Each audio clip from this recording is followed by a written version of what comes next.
Chapter 9. Continuous tenses. Let's learn continuous tenses.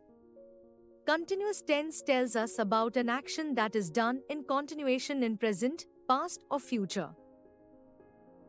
Present continuous tense. The present continuous tense is used to indicate an action that is happening in the present moment.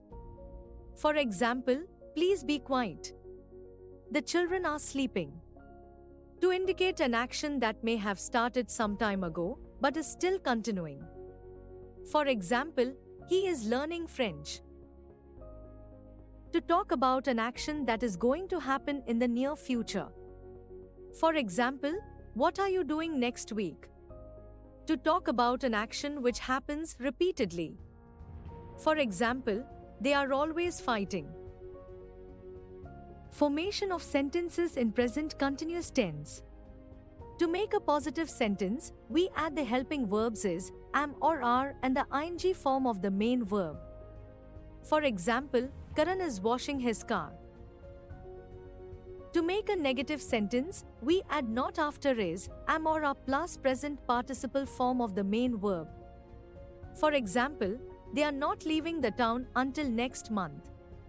To form an interrogative sentence, we start the question with is, am or are before the subject followed by the present participle form of the main verb. For example, am I traveling with you tomorrow? Past continuous tense. The past continuous tense is used to indicate an action that was going on in the past. For example, the girl was dancing alone. To say that something happened while an action was going on. For example, it was 8 o'clock when I was writing the letter. Formation of sentences in past continuous tense. To make a positive sentence, we add the helping verbs was or were before the present participle form of the main verb. For example, the lion was waiting when the zebra crossed his path.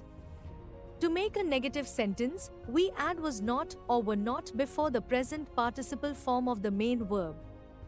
For example, we were not looking for a taxi, but we did take one in the end. To make an interrogative sentence, we add was or were before the subject followed by the present participle form of the main verb. For example, were you cleaning the path when the dust storm came? Future continuous tense. The future continuous tense is used when we know that an action will be in progress at some time in the future. For example, this time tomorrow I will be celebrating my birthday. To describe something that has been prearranged. For example, he will be giving a presentation at 10 o'clock in the morning. Formation of sentences in future continuous tense. To make a positive sentence, we add will shall plus be before the present participle form of the main verb. For example, I shall be watching the kabaddi match this evening. To make a negative sentence, we add will not or shall not plus be before the present participle form of the main verb. For example, we shall not be leaving till the end of September. To make an interrogative sentence, we add will or shall before the subject plus be, followed by the present participle form of the main verb. For example, will you be watching the match tomorrow?